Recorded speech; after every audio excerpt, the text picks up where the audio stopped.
Item chooser menu. 152 items and stream button. All right.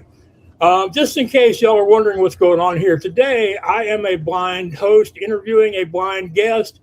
And so I wasn't able to depend on my usual means of starting the podcast and knowing I'm live by having my guest pay attention to the notification on their side of the screen and go, Max, we're live. You can start talking now. So that's what happened at the beginning of the episode. Now I'm going to do the music for those who get mad if I don't. Accessibility ain't just for those with disabilities. Makes the world better for everyone, online as well as in person.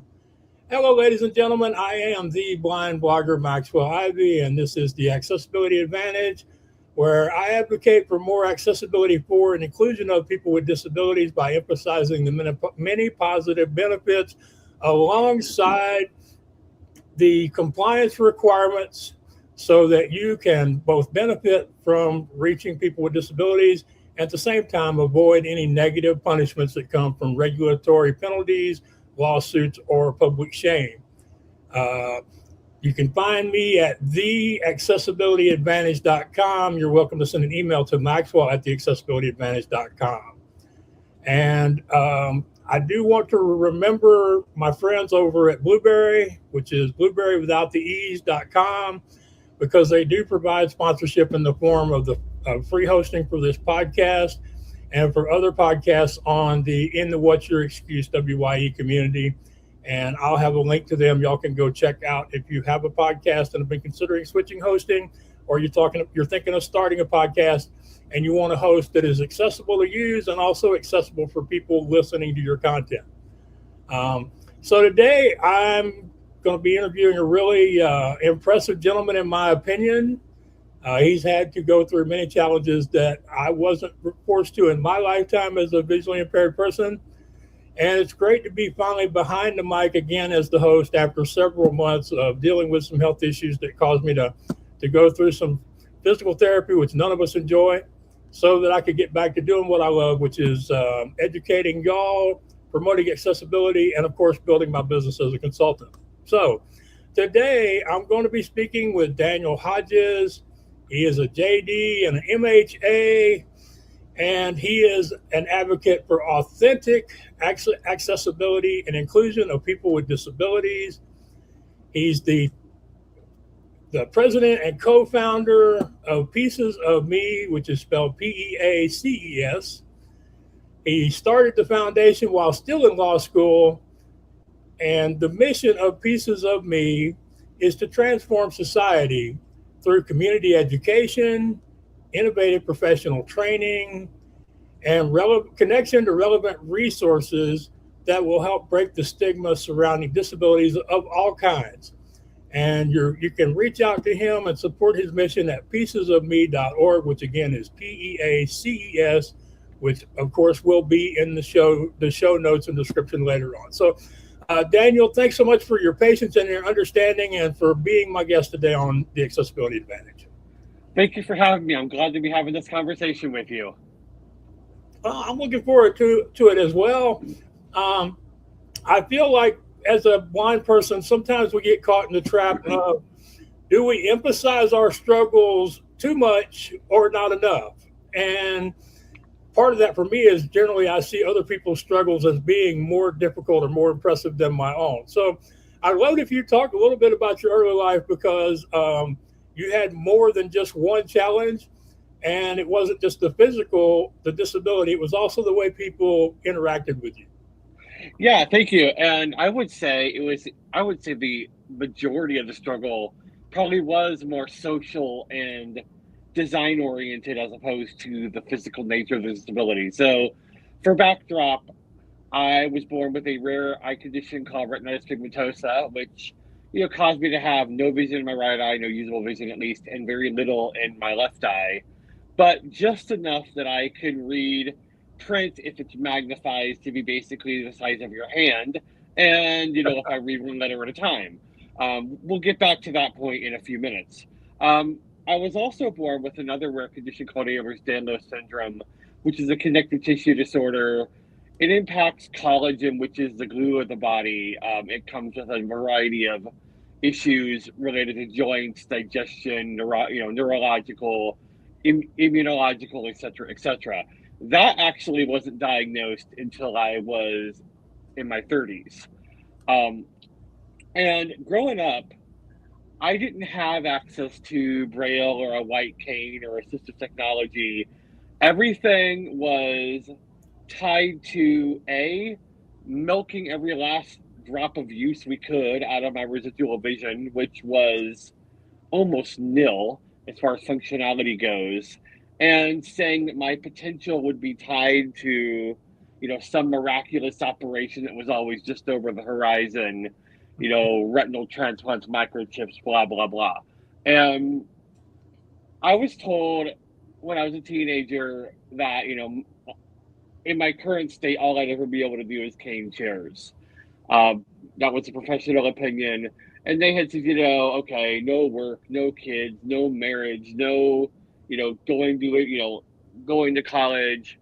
And along with that, because the support system completely fell through, I actually missed grades 7 through 11 entirely and finally was exposed to a school for the blind for what should have been my senior year in high school, which is where I learned Braille and how to travel with a white cane, etc. And so, yeah, we talk about blindness, and we rarely go into what it means in reality. People associate blindness with being a struggle, and it can be, but often the struggle comes from lack of opportunity, lack of inclusion, lack of the right resources, as opposed to things that are intrinsically related to or inevitable because of vision loss, which is typically a much smaller bucket than people realize.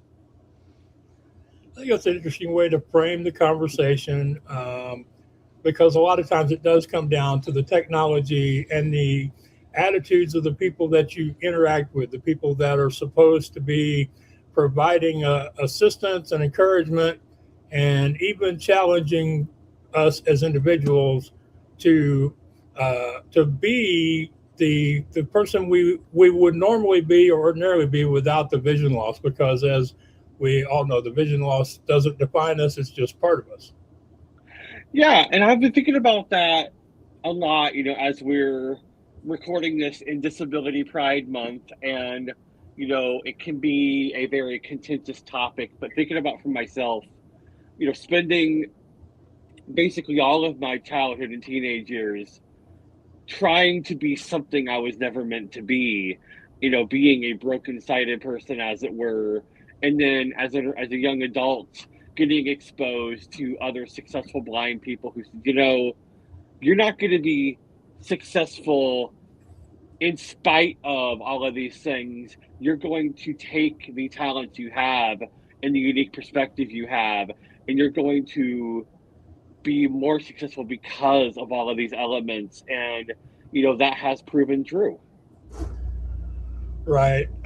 Every once in a while, I'll joke with some of my friends, like Alex Sanfilippo over at Podmatch, and I'll say, one of the problems with vision loss or disability in general is we don't have enough outwardly successful, famous people with disabilities. And I'll go, I ought to start a podcast where I do that. And then I'm like, if I don't know them, how am I going to find them?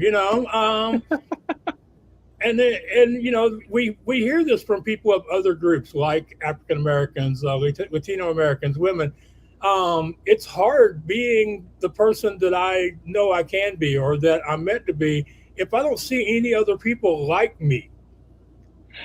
Yeah, and I'm going to tap into my other primary disability here for a second, the Ehlers-Danlos, to prove a point. So with Ehlers-Danlos, I mentioned that there are a variety of complications and comorbidities, one of which is called postural orthostatic tachycardia syndrome, or POTS. So it's a neurologic condition that impacts how your heart operates effectively. There's a lot more to it, but that's kind of a decent summary of it. A couple of years ago, Katie Ledecky, who you may recognize as being arguably one of the best swimmers who's ever lived, wrote in her memoir that she had been diagnosed with POTS earlier in her adulthood. And rather than seeing that as a success story for what one can do, even with a disability, there was a sizable chunk of our community that absolutely had a cow, because how dare somebody who's an Olympic athlete talk about having a hardship on par with theirs? And like, well, wait a minute.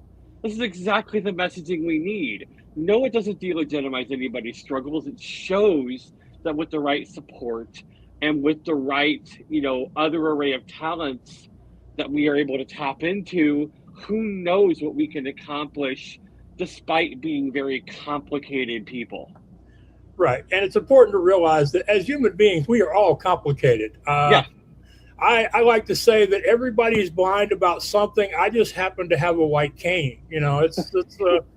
Or as Jimmy Buffett once famously sung in the song Fruitcake, we're all flawed individuals because we all came out of the oven too early. Right. You can find wisdom in so many places if you're open to it. I love Jimmy. But yeah, and to a lesser extent, I experienced some of that myself. I've been online since 2007 when I started brokering used amusement equipment as a former carny who could no longer be a carny. And after a while, people let me know they wanted me to share more about being a blind entrepreneur. So I started a second website using a name people had been calling me on Facebook and LinkedIn. It should have not have been a surprise to anybody that I was going to go with the name The Blind Blogger. But as soon as I did it, there were people in the vision loss community that were like, how dare you use the blind card? Right. Yep. And I'm not famous or a world-class athlete or nothing. I was just a guy trying to make a living 15 years ago, So it is interesting. It is interesting. And this is actually a good point, because it's not always the, quote, able-bodied people, unquote, that are causing the issues around socialization or how we interact with people when it comes to disability.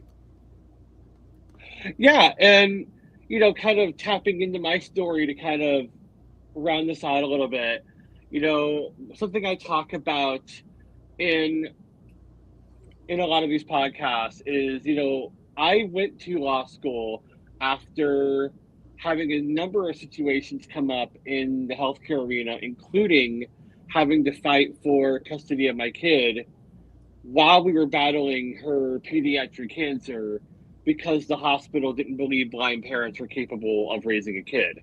And that and other things led me to go to law school, planning to practice at the intersection of healthcare and civil rights. FaceTime notification.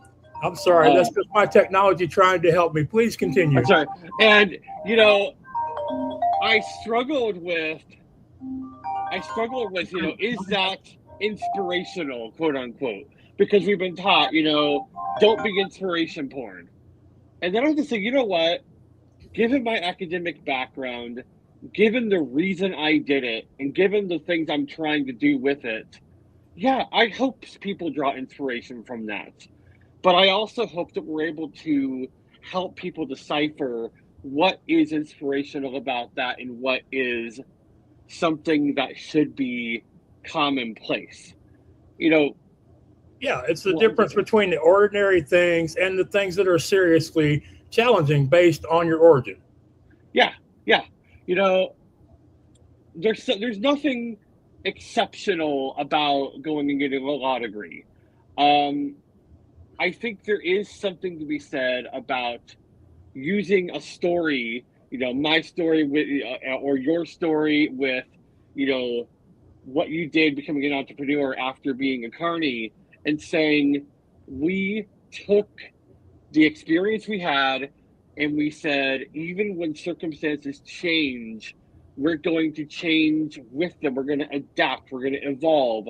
And we're going to use that platform to help other people do the same thing, so that they're not stuck, so that they're not feeling defined by their disability, so that they're able to have a counter narrative that shuts out all of the negative messaging that all of us hears. Yeah, that should be, if we say inspirational, it should inspire people to do more. Yes, yes, and that's the key part. Inspire them to do something, and that actually finally made it work in my brain. As I people would say I was inspirational, or a host would ask me, Max, how do you feel about being called inspirational? And I would tell them it's fine as long as they tell me what did I inspire you to do, because inspiration without action is entertainment. Right. Which is where we get the phrase inspo porn, because it's people who they enjoy inspirational personal development, movies, podcasts, books, etc. But it just never turns the key in their brains or their emotional condition to where they make changes because of it. So, yeah, I love that you tapped into that as well. That it's okay as long as it inspires us to do something. Well, I'll pick on somebody like Gary Vaynerchuk, who's very popular right now. He has an inspirational story, and he says things from time to time, in between the string of F-bombs, that can be really insightful. And, it is up to us whether we have him in our minds as an entertainer, or whether we tune into one of his podcasts and say, wait a minute, I just learned something. Now I'm going to apply it to to my business or my leadership. That's our choice, not his. Oh yeah, yeah. And the truth is for many people, they would never pick up the action piece of it if he wasn't entertaining or if he wasn't inspiring. We get, as my daddy used to say at Max, it don't matter how many rides we have here if nobody knows we're open. Right? So yeah, it's a good combination when you can do both, when you can educate, inspire, motivate, all at the same time, which is what I feel like your message is. So yeah, and as far as you having a law school degree, I was turned down by pretty much every law school in the state of Texas, and it's a huge state, brother. It's a huge state.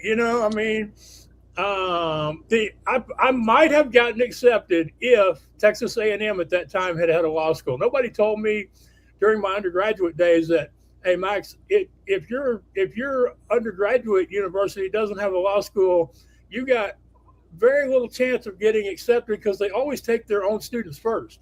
And at that time, A&M and Texas were still feuding over law school and veterinary medicine. It wasn't until like 10 years later that A&M told Texas, okay, y'all can have a veterinary medicine school if you let us have a law school. So, you know what? This is an interesting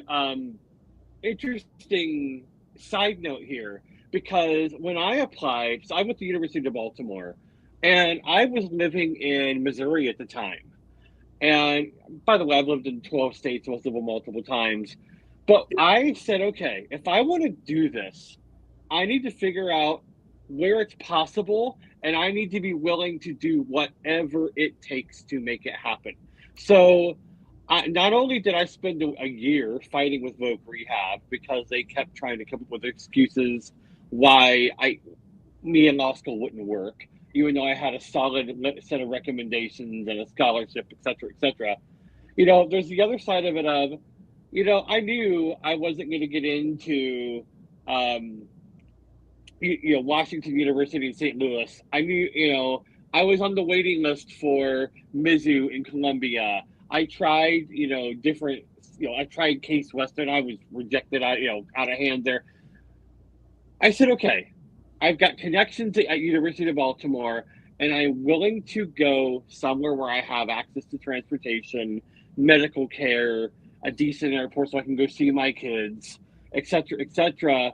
And when the time came, I got on a plane and I, scoped out the area, put in my application, worked a lot of things in the background. And then, that next summer, as I was waiting for everything to come through, I got a hold of one of my friends and said, hey, I want to make Baltimore happen. We literally, found an apartment online, climbed in his car the next day, drove over to Baltimore, signed the lease. I had spent not even a week in Maryland prior to that time ever. And I said, okay, this is my new home. This is going to work, and I'm going to make it happen. So, again, is that inspirational? I don't know. Maybe it does inspire somebody to think about, okay, how much do I really want this? How much do I really, am I really willing to, be adaptable and sacrifice my comfort zone to make something happen? And I'll tell you, I don't know if pieces of me happens if I don't go to Baltimore. What I do know is if it did, it wouldn't have happened the same way, because brother, half my board came from University of Baltimore people. Right. And you make another very good point. We have to get to the point where we want something that badly. I don't know that I ever really wanted law school that badly. I think I thought in a rational way it would be a good option for me, given the fact that at that point I didn't believe, or family didn't believe, that my participating in the carnival business would be a good fit.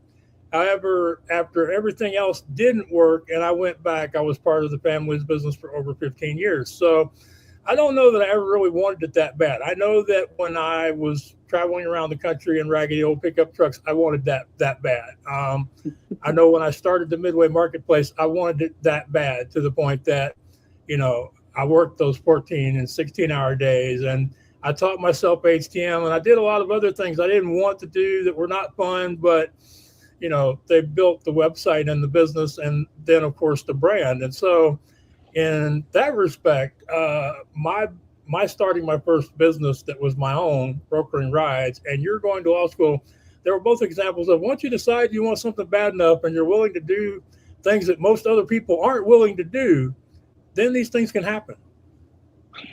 Absolutely. And we talk about, I'll do whatever it takes, or the links I'll go to. And, those have negative connotations now, because they're usually associated with, untoward behavior. And I'm not talking about that. I'm talking about, you have to be willing to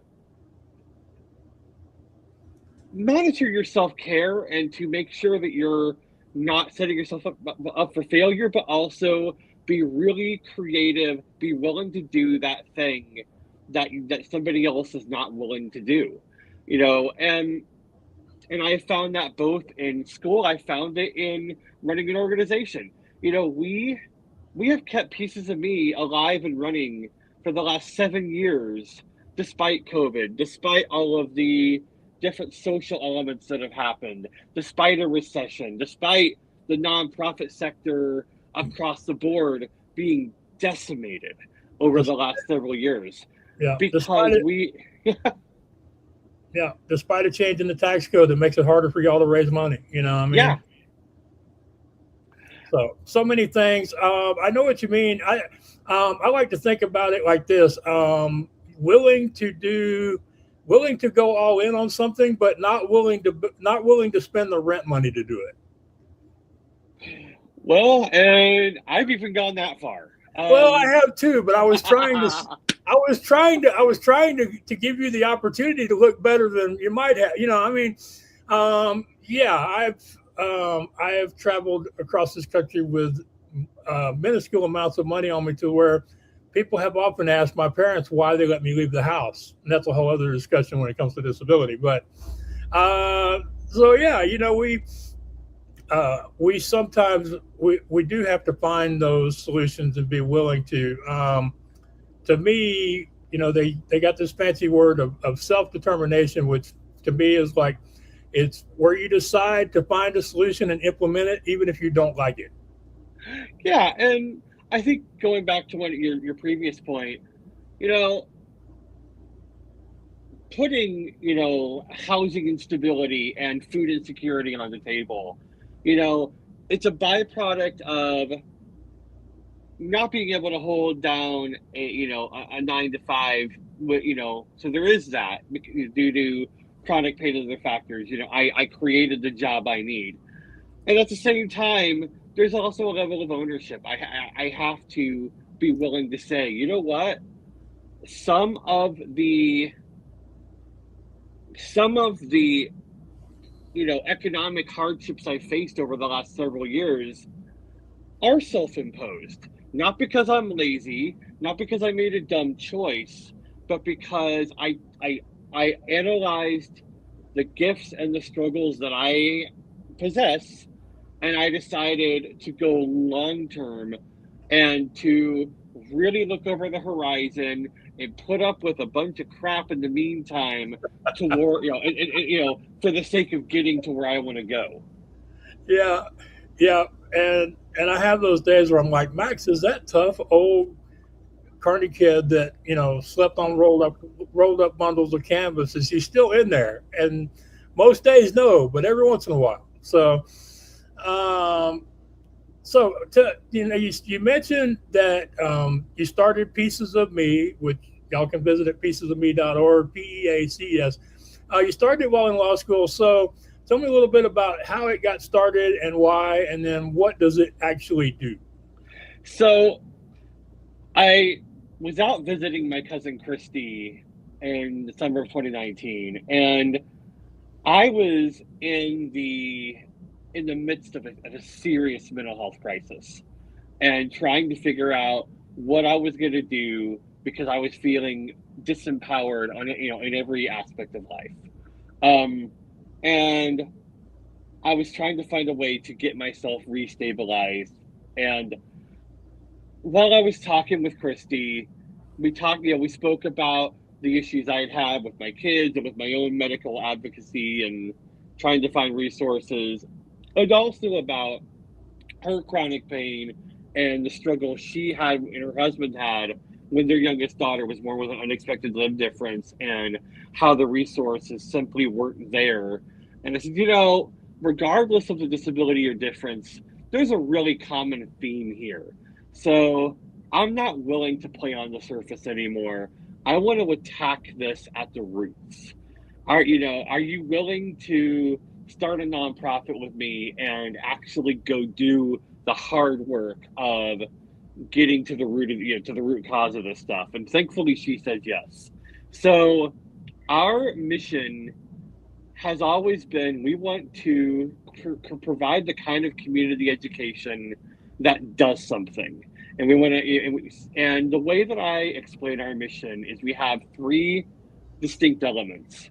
We provide community education that goes beyond awareness. It actually teaches you something. It gives you something to chew on. The second element is professional training. So after we've really helped that topic marinate, now we're going to show you within your sphere of influence how to understand it from your vantage point. We're going to help it become relevant to you as a stakeholder. And then finally, the connections to relevant resources. Now that you're seeing how you can make a difference, now we're going to teach you where to go to actually put things into practice. Because if you're on fire wanting to go make your little corner of the world more accessible and inclusive, and you don't know where to go to make it happen, we've dropped the ball. So it takes people on a journey from, this is what accessibility really means, to this is how it relates to me, and finally, this is how I can actually make an impact. And the way that I view it is, it's a flywheel, because the more people who take that journey, their knowledge, their perspective goes back into the ecosystem and raises the level of awareness other people get by virtue of that added shared knowledge. So that's the Pieces mission in a nutshell. Right. It's a very important mission because quite often, not only are the resources not available, but if the resources are available, it can be next to impossible to access the resources or to even know where to start to navigate the various organizations and programs and sources of information that are out there.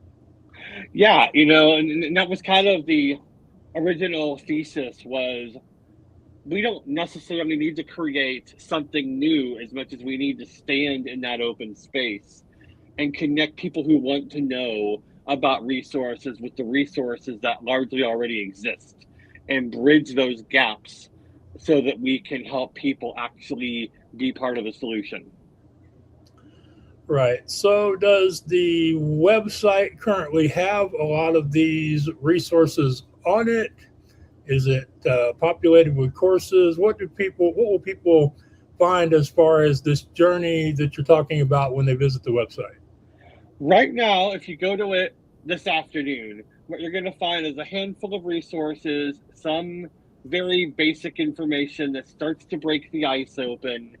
And the goal is to keep adding to that base of knowledge day after day after day.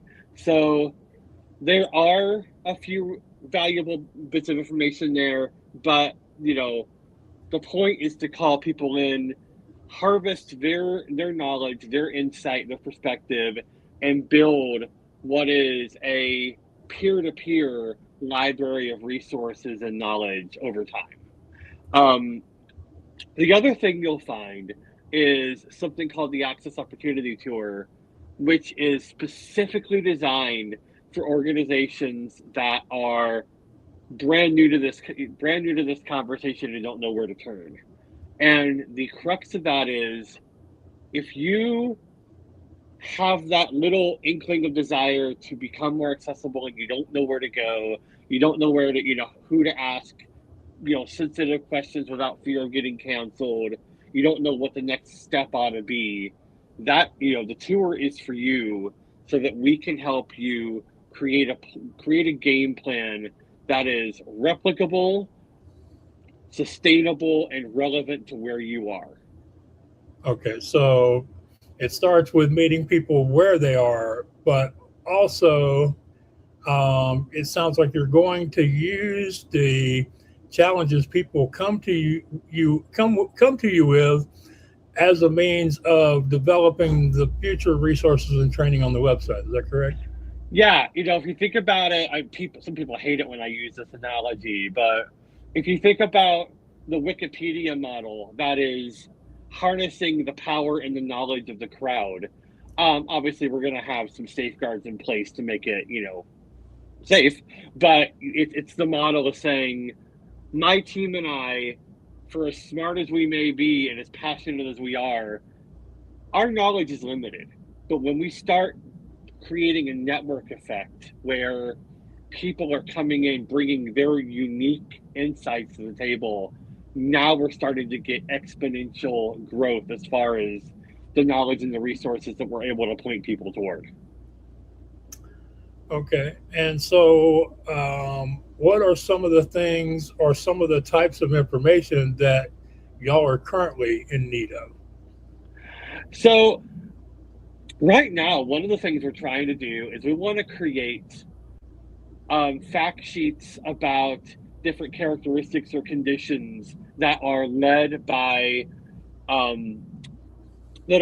people who are subject matter experts, usually people who have direct lived experience. So, we want to have an article about, let's say, glaucoma that is headed up by somebody who has glaucoma, who knows glaucoma, or pediatric cancer, or bipolar disorder. We want to have these sources of information be as close to the people who live it, who know it, as possible, so that it is authentic and so that it is accurate. And another side of this is, if you're a small business owner, if you're a fellow nonprofit leader or a member of the clergy, we also want to know from you, what are your pain points? We have been conditioned within the advocacy movement to think we know where the hiccups are, or where the snags in the chain are. But it's our best guess, and oftentimes it's wrong. There's nothing like sitting down virtually across the table from.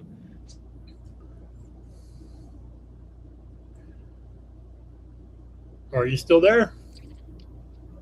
Sorry, somebody got through my do not disturb. Can you hear me?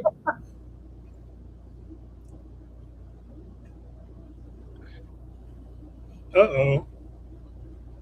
Are you able to hear me? Yeah, I can hear you.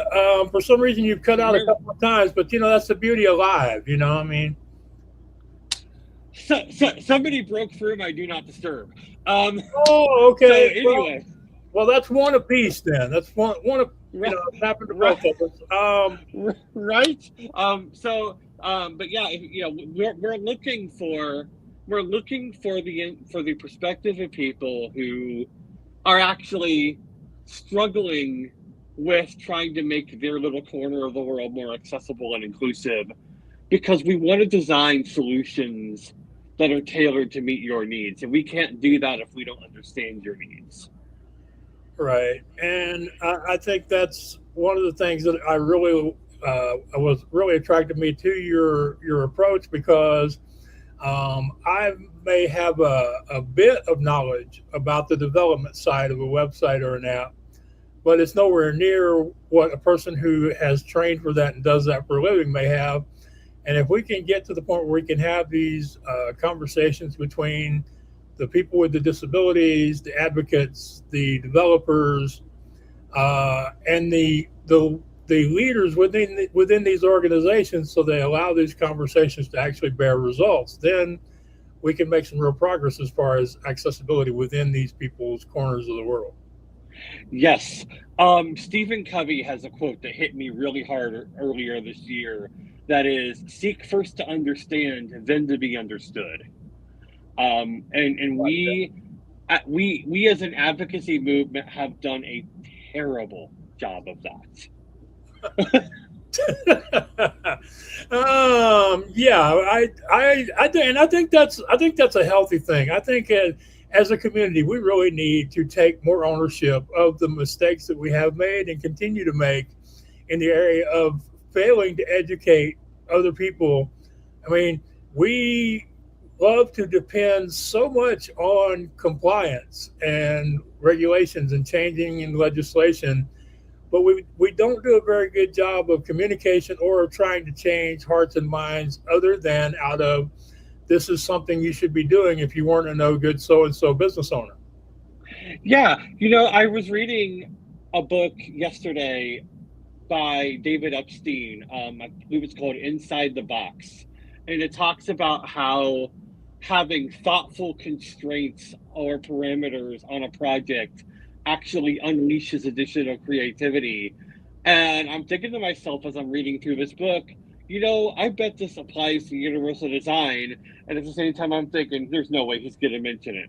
Well, guess what? Chapter 7 of said book not only mentions a universal design, it is one of the best explanations from a business perspective why universal design works that I have ever seen. And I'm thinking to myself, we ought to be shouting this from the rooftops, because it's not about doing us a favor. It's not about compliance. It is about strategically, this tactic works. Yep. Which is the whole point of the podcast. So I'm glad we are getting there. And but it is something I'm glad to hear you talk about this, because the more people in our communities, because actually the disability community is rarely one community, but the more of people with life challenges like we have, who will talk about it in this frame of reference, the more likely we're to see some real progress. Agreed. And one thing I find in my circles is it's not uncommon for me to be talking with a business owner or some other stakeholder, and they'll actually confide, I don't tell this to everybody, but I'm going to tell you, I happen to have XYZ condition. Oh, and I'm yeah. like, and I'm like, they're able to do that because they know that we get them. And that, it resonates with them on a deeper, more powerful level. Yes, and exposure to people with disabilities is very helpful in making the case for accessibility. However, so many people either don't have that exposure, or it doesn't come up in their minds when they're approaching accessibility within their business or other organization. Yeah, and a lot of it again comes back to people. Well, A, they're not trained properly. B, they're not shown where to find the right information. And C, they're sold this lie that accessibility constrains creativity as opposed to improving it. Yeah, I would probably not have gone far enough in calling it a lie, but it definitely is a misconception. And, we. Okay. It is a factually proven untruth. Here's the problem. Developers feel constrained anytime you take a tool out of their hands. Yes. And so while they may still be able, and they are still able to develop visually appealing, captivating websites that communicate with people in all forms of the multimedia ranges, and also have it be accessible. Just the idea that they think to make something accessible, they have to take some of the tools out of their toolbox is where it starts.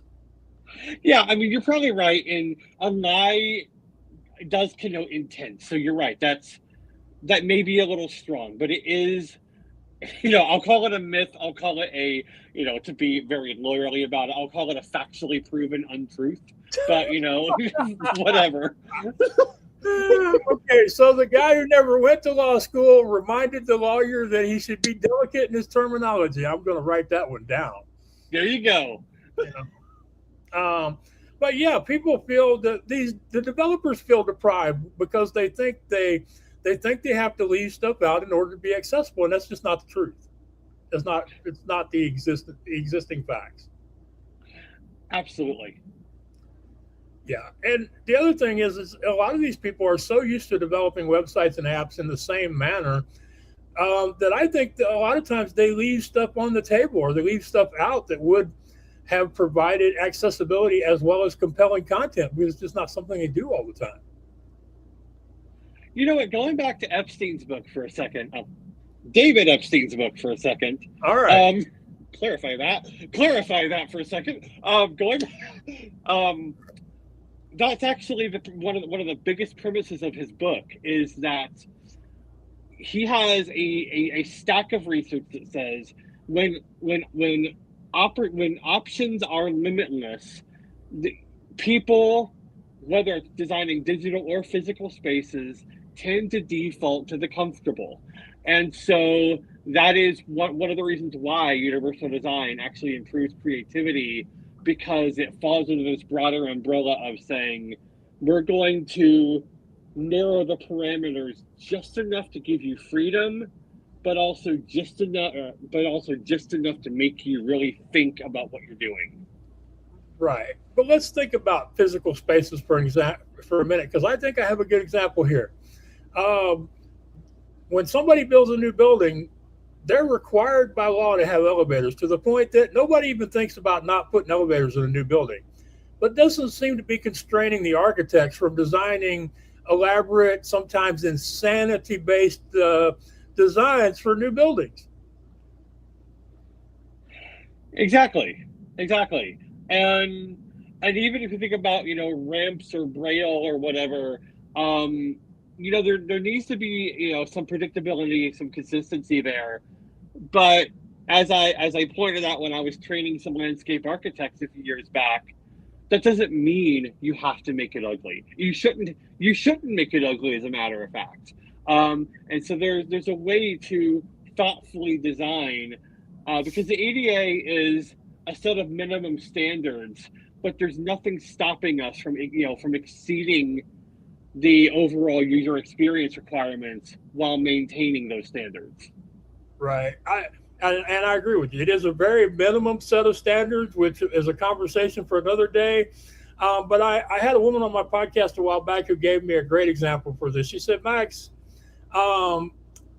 compliance when it comes to accessibility is kind of like when I want my kids to clean their rooms. If they clean their rooms because they're afraid of punishment, I'm going to find stuff shoved under the beds and things in drawers that don't belong there. Yep. She said, but if I can get them to the point where they realize the value of having a clean room, then I don't have to nag them, and they'll actually do it beyond whatever standard I set for them for cleanliness. And they're going to find a system for doing it that Yes. works for them. Yes, and systems are beautiful for adults because they allow us ways to do things in a much more efficient and time saving manner, but still get the things accomplished. Exactly. Yeah. People who know me are going to laugh at me saying that because they know that I'm historically not somebody who enjoys systems. So I blame it on my chaotic upbringing and lifestyle for most of my life. So, but yeah, it is. The ADA is a minimal standard. The WCAG, Web Content Accessibility Guidelines, are minimum standards. But they don't mean that you can't exceed those standards. And as you said, they don't mean that a website or an app has to be simple or boring. Yeah, and what I tell people, as somebody who chose not to sit for the bar for a variety of reasons, I can't give people legal advice. And in the case of accessibility, I wouldn't really want to anyway. What I can do as a consultant is to advise you on best practices. And, strangely enough or not, best practices are going to be compliant and then some. So, that's how I phrase it and frame it, so that people can start really understanding that this is a sandbox. It's not, a bag of sand draped over your shoulder. Right, and I love that we have the position of subject matter expert, which I feel we are both subject matter experts, whether we want to be or not, in the area of accessibility, due to our lived experiences. So, as me as somebody who writes, speaks in podcasts and consults, you as somebody who has a foundation to help organizations make their part of the world more accessible, and at the same time help people advocate for themselves to navigate the system in a better way. I was going to ask you about authentic accessibility, but I think we've just had that conversation. Is there any point about authenticity or honesty when it comes to accessibility and inclusion that we didn't cover? I'm just going to say, I was thinking about this morning. Inclusion is authentic when there is a realistic opportunity to both succeed and fail in a given task. Okay, I think you just said something very important, so I would appreciate it if you would say it again, please. Yes, inclusion is authentic if there is a real possibility to either succeed or fail in a given task. Okay. It's a very interesting approach. So, do you have an example? And when you say succeed or fail, I assume you don't mean in a catastrophic way. Maybe. I mean, let's go back to law school for a second, because they didn't let me in law school because I'm pretty. I had to earn my way there. And once I was there was an expectation, okay, I need to have access to the right materials. We need to have testing set up in accordance with the ADA, et cetera, et cetera. But, the first year of law school is notorious for, weeding people out who were meant to be school principals instead of lawyers, to borrow a phrase from one of my professors. And so there's a difference between failing out, if I would have, because I didn't have access to the right materials, or failing out because I just wasn't meant to be there. And that difference makes all the world.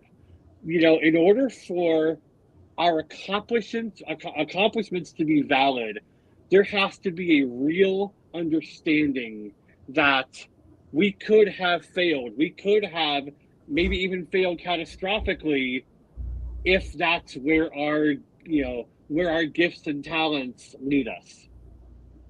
Okay. All right. The way that I say it is, let me compete in an arena free of bias and barriers, and may the best candidate win. Okay. All right. So as somebody who I'm not going to mention because I try to stay out of politics said that The only people who have anything to fear from DEI are people who are unqualified to start with.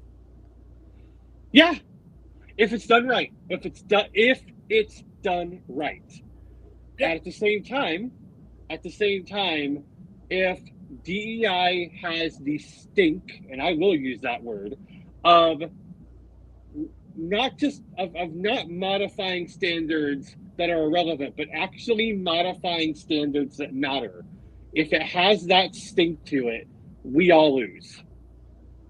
Right, because we won't know whether or not we should have succeeded, and those who should have succeeded will hold it against us that we were able to continue anyway. Exactly. And as somebody who has lived with imposter syndrome a good chunk of my life, wait a minute. You mean you've gotten through it? It doesn't bother you anymore? We're gonna have to talk about that later, man. Less. Yes, there you go. But being able to say, you know what, if I am able to trust that the person who is making the decision on school or a job or whatever other aspect of life is being fair to the best of their ability, then I am able to accept the praise or the opportunity that comes from their decision.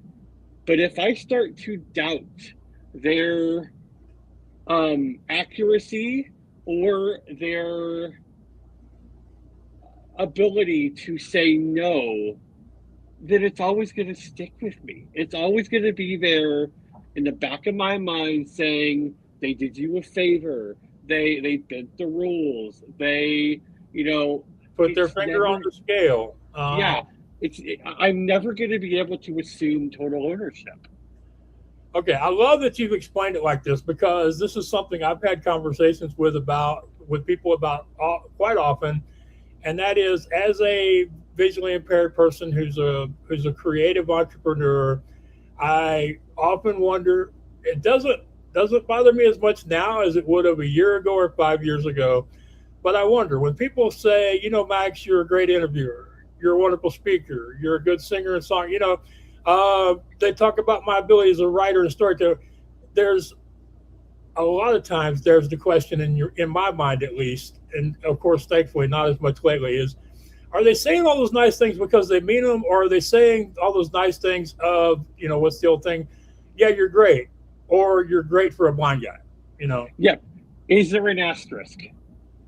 Yeah, is there an asterisk, or should there be an asterisk? And so you really have to become more competent than the average person when you're performing at any type of level as somebody with a disability, don't you?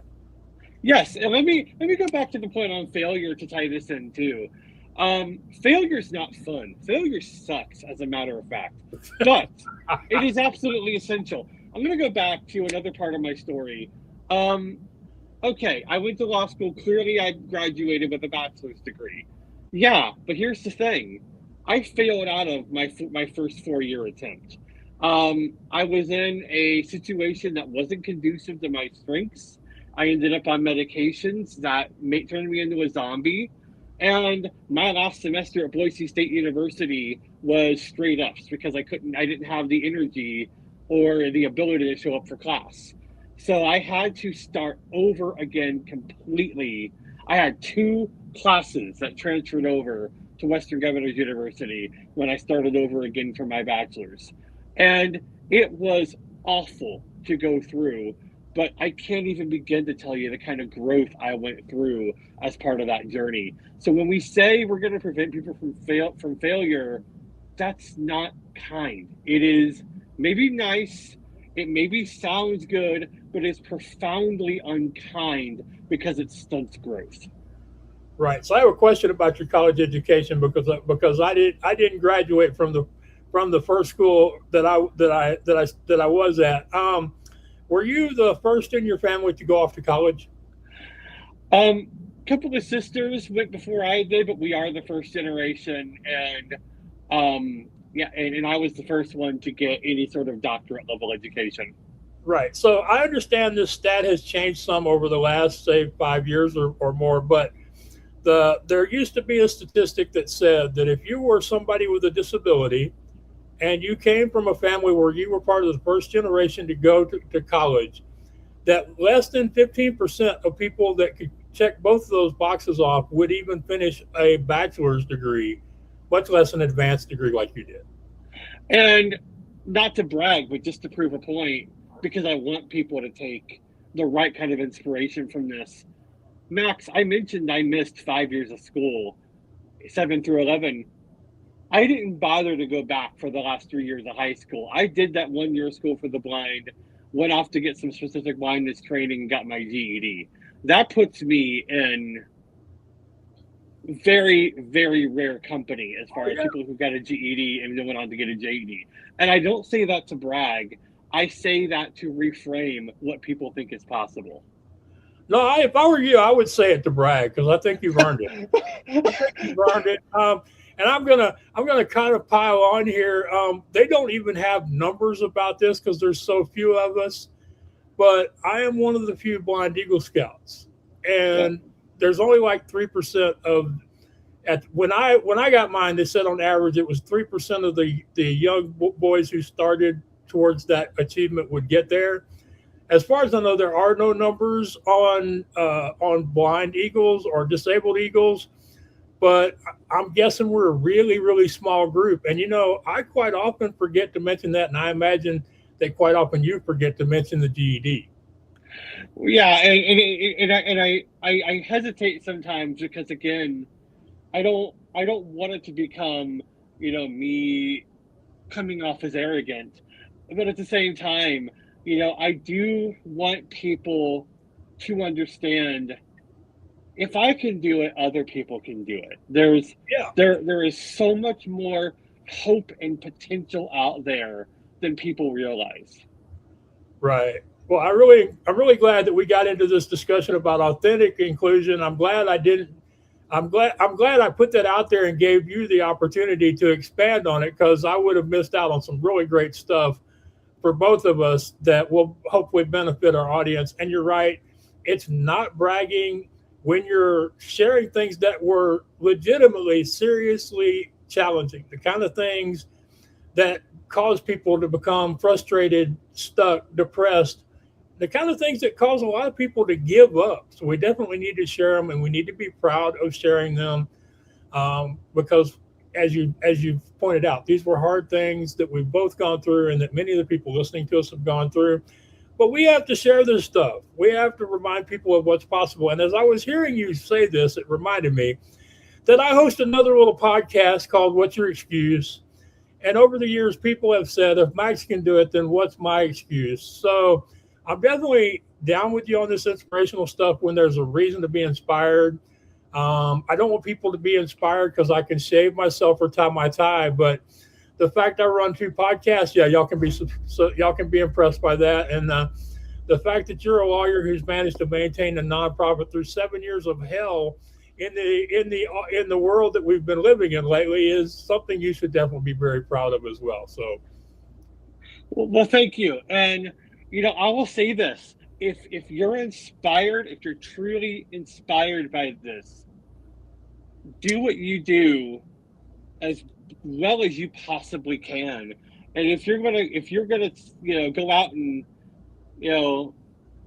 say, okay, I'm gonna go start a nonprofit that's gonna be even better than Dan's. Awesome. Go do it. Go do it. Exactly. Go get your degree and do better than I did. Go start an organization and do better than I have, because the world will be better for it. Well, Daniel, I really appreciate you coming on the podcast. I love that you've been able to, share your experiences and the heart of your message. I really feel like that came through today. I do hope people will visit your website, piecesofme.org, which is PEACES. I hope there's a button on there where people can send you some money or volunteer, or at the very least, people, please do share the link to his website. Encourage people that are struggling with navigating the challenges of having a disability or navigating those challenges for somebody they care about. Bring those people to his website. be part of the flywheel that he mentioned earlier, where you help each other to create a growing resource that allows people to be more part of this messed up world that we all live in together. Absolutely. If somebody wants to drop a few dollars in the kettle, awesome. You want to, come and be a volunteer, awesome. But let me tell you, simply following us on social matters. Drop me an email with the link and let me know that you listened to this episode and what you learned from it. There's so many ways to do something seemingly small that adds up. So please be in touch. Yeah, I totally agree with you. It's great when people know that they can communicate with us, and that every action, I recently went through the physical therapy, as people are probably going to get tired of hearing me mention. The people I worked with, every time I would see them, they would say, Max, the most important thing is regular activity, no matter how small, as long as it's regular. So I do think you're right. I hope people do start to engage with you on social media and send you some emails, and just something. This applies to both of us, probably equally. One thing that you learn after a while of having a podcast is very rarely do people reach out to you and tell you what they thought of your contribution to the world. It really does make a big difference when I get an email or when I get a heartfelt comment on the post about this podcast, for example, or when I share some of my own experiences and the lessons people can take from. So please, if you have something nice to say about Daniel, say it to him. If you have something nice to say about the person you work with or the person that bags your groceries, please do it, because none of us get enough positive reinforcement in our daily lives. Amen. Yes. So piecesofme.org, or y'all can go to the accessibilityadvantage.com if you want to find out more about my work. And so in honor of the fact that this has kind of bled over between both of our podcasts, as I close today, y'all, and please do keep yourself safe out there in the world. As I close today, I'm going to do the chorus from the song from my other podcast as our outro music here today. So if I can do it, what's your excuse? What's holding you back, or what's stopping you? Go on and do it. What's there to lose? If I can do it, what's your excuse?